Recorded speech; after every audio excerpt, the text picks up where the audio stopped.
This is the number one trick that every pro player uses to win against Hog Earthquake.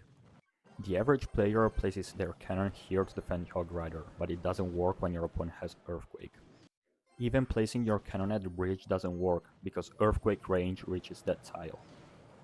What you actually need to do is to place the cannon at the bridge in the opposite lane of the Hog Rider and then push the Hog Rider towards the cannon with one of your 1 elixir cards.